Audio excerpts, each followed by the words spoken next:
It is 7:43, 17 till 8. Tommy Tucker, WWL. I saw a couple of stories about ankle monitoring, and who else should I think of but Matt Dennis, who is with ASAP Monitoring, an electronic monitor provider and bail agent, and who seems to have a lot of things figured out. Good morning, Matt. How are you? Good morning. Doing great. One thing, that really impressed me about you, Matt, is that you come from a place of you can't keep everybody in jail. That people that are arrested sometimes need to get out with ankle monitors. But that being said, it needs to be done the correct way. Just talk about that a little bit, if you would, please. Well, first of all, we have a constitutional protection that allows us to be out of jail pretrial based in the understanding we're supposed to be innocent until proven guilty. Mm-hmm. A lot of people can argue over that. Should they stay in for certain crimes? The bigger problem New Orleans has was the decision to shrink their jail to a place where they just don't have the room. So it's not a matter of if we want to or not. We have no choice. With the number of violent crimes committed in a year, you'd fill the jail in 6 months just with violent crimes. With the number of murders, it'd take a couple of years to fill it, but it'd be full forever. Mm-hmm. So you need extra space, and that extra space for the city has come in the form of a digital jail, which, I don't want to blow our own horn, but we've been, given credit for helping reduce some of this crime because this is a very strict program. And I know you talked about real-time monitoring, but that's not the key to an effective program. It's real-time enforcement is what the key is. The idea that you could use an ankle monitor that doesn't have real-time monitoring is like saying everybody needs to switch to house phones again and get rid of your cell phone.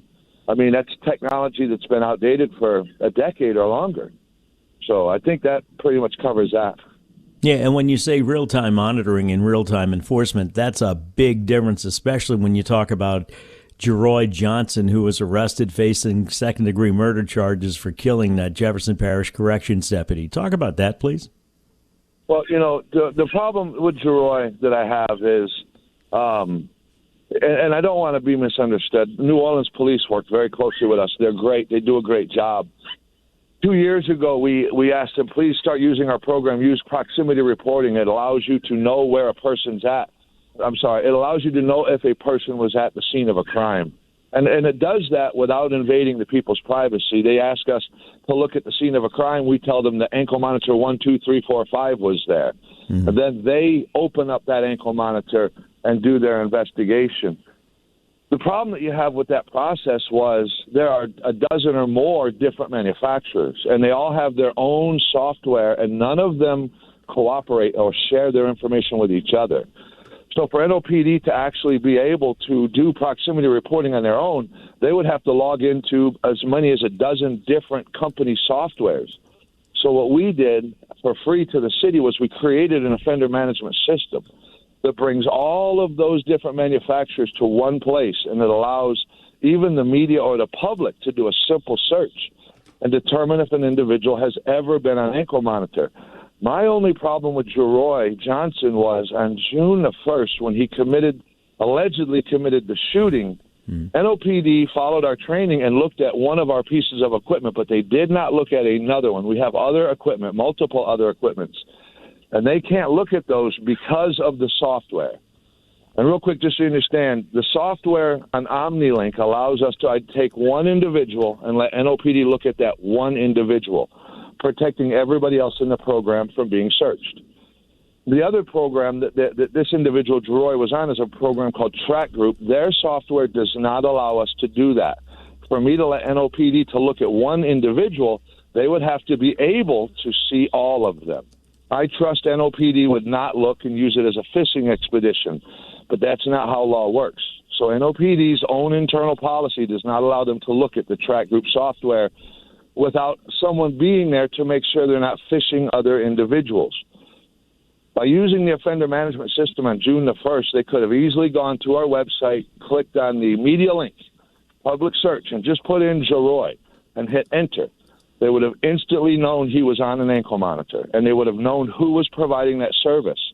They would have then been able to go and arrest Jerroy, and obviously he would likely have been in jail and not able to be involved with the shooting of the Jefferson Parish Corrections officer 21 days later. So it's not that they did something wrong, it's just that they didn't take a better step. We created a better step that would make it even easier for local law enforcement, federal agents, or whoever to identify people on monitor. So there's a lot of different pieces moving around here. If I can, I want to touch on these juveniles and this program that we're about to start. So sure. But wait, let me do this. But I'm going to ask you one more question. We'll take a break, and then we'll get back to the juveniles. So are you telling me when it comes to the Jerroy Johnson, just as a case study, that the technology was there and there was a lack of knowledge about how to use it to connect all the dots, or it goes to training, or what, Matt? That's what I'm trying to figure out. In June of last year, we released our offender management system. It is an interactive website database that allows management of people on ankle monitor, but it also creates a window for the people on the outside, people like you, to be able to go in yourself and keep an eye on who's on ankle monitor and who's watching them. You can't see their dots, you can't see their location, you don't see their personal information, but you know if they're on an ankle monitor and you know who's watching them. That process was developed and released last June. We've been trying to get NOPD to sit down for a new class that literally takes 5 minutes so we can show them this is the right way to step one, figure out if they're on ankle monitor and who it is that's providing that service. And that is what the offender management system does. Step two, contact the provider from that management system, ask them to show you the dots, and then now you've completed your investigation. We just have to have NOPD understand that there's a new step one. Look at the offender management system, and it's the fastest, easiest way. All right, let me take a break. We'll talk about juveniles. We'll come back. Matt Dennis is our guest with ASAP Protection, talking about ankle monitoring, 7:50, 10 till 8. Traffic now, WWL. From the Acadian Windows and Hurricane Shutters WWL Traffic Center, I'm Joe Cardosi. All clear on I-55. 8, Tommy Tucker, WWL, joined by Matt Dennis, who owns ASAP Monitoring. We're going to talk about juvenile ankle monitoring. Matt, go ahead, please. Yeah, I know that yesterday there was a story that we are looking at the beginning of a juvenile ankle monitoring program, and I want to start off by saying I pray that thing works. I pray it works. The problem, my experience, we do supervise juveniles. We supervise them all across the state. We do even supervise some in New Orleans. And the problem with New Orleans, I mean, the idea that you don't have real-time monitoring is disgusting, first of all. The idea that they would use a phone app is disgusting. And the idea that we're going to create a new process and not really explain it to the people is kind of scary. We need to know what kind of true enforcement is going to be in place. The problem that we always had with the judges, it was very simple. We send them 24 reports of a kid violating, and the judge orders them off and says we're too strict.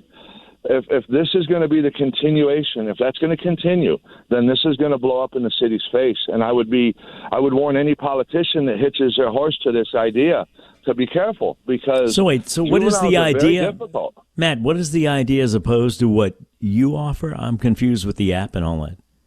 Well, in the past they used an app. That's gone. In the past they've used a device that nobody reports. They report once a month, and that reporting process was getting people killed. They've moved to a new device. It's a Teltrax wristwatch, and the problem that you have, we all have cell phones, and when our cell phones die every day, we get frustrated, and we have to keep them charged so we don't lose contact. Ankle monitors and wristwatches, the number one way to defeat an ankle monitor is to let it die. The battery lifespan on these wristwatches that they're about to put on these kids is less than 1 day. And then after it's used for a period of time, it sinks to as low as 4 to 6 hours, which means you're going to have a juvenile that charges his device multiple times throughout the day. As a person who supervises juveniles for a living, I'm telling you it's hard to make them charge every day once, let alone more than once. If you're not going to have an ability to make them charge, then you have to have an ability to show up at their house. So you're creating this environment where you're going to have serious enforcement issues.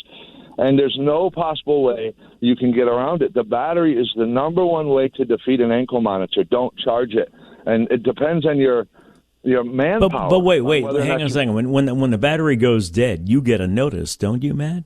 You get notices prior to it going dead. We have a device. The average ankle monitor is a number of days. I don't want to say the number of days, obviously. So you can kind of measure how many days it takes to die. So I know that when I get to this 1 day left, I can start sending my enforcement to a juvenile or an adult's location and get that problem solved. But when you have a person whose battery could go into a low status after just 3 or 4 hours, they charge it up, and then it goes back to a low status after just 3 or 4 hours. That is going to create a nasty little environment that is very difficult. There's a reason I don't use these wristwatches. I can't. They are not possible for a criminal setting. If I wanted to use them on medical patients, Alzheimer's, farm equipment, these are the types of things you use those devices on because you can put them into a constant charge mode, but you never use them on a person on a criminal charge. The technology is not there. If the technology was ready, all ankle monitors would move to the wrist. It's just not capable right now. And who wants to move it to? Who wants to change that to move it to wrist watches instead of ankle monitors? Unfortunately, it seems that one of our mayoral candidates has made this part of her campaign, and I caution her. She's making a mistake because I do this for a living. You know, there's a few problems with it. We're talking about 25 kids. They finally told us yesterday that they're looking at 25 children being in the program. She previously told us she's funded this for $2 million. So we went into 2014 when I took over the sheriff's program. He had 45 people, adults, in a completely failed program for the tune of $1.2 million, and that was an outlandish number. We have over 400 in Orleans Parish alone, and it costs the taxpayers $0. So, I mean, we're running into all of this. It's a politics thing right now, and we should never use juvenile crime in politics. And I say this, I don't want the ankle monitor. I'm not trying to monitor juveniles. Juveniles are so hard to take care of. The problem that I have is we get to become friends with so many of these victims because we end up working daily with these victims. And these people are screaming. They're very upset at what's going on. And it's just unfortunate. The ankle monitors, especially juvenile ankle monitors, is not something that should be political. And I hate to say this. I want this program to work. I want the juvenile program to work well. But it's going to be a matter of time before we have a story where a juvenile's ankle monitor died. We don't really know what the enforcement package is that Helena is introducing. And when you say ankle monitor, are you talking about watch, the wrist thing? The wristwatch, ankle monitoring. Yeah. I'm sorry, it's the old term ankle monitor. We want to move to wristwatches. The technology's coming. We'll get there, but that's the key difference, right? That you're talking about. Yeah, the key difference. Again, it's not that. I don't want to supervise juveniles. They're very difficult, and I don't really want to supervise them on a contract with the city of New Orleans because, believe it or not, I think the city would be more difficult than the juveniles. That's not saying I wouldn't work with the city to help them build something that works for them. I'm all just for that. Sounding the caution. Thank you, Matt. Powerhouse, 870 AM WWL New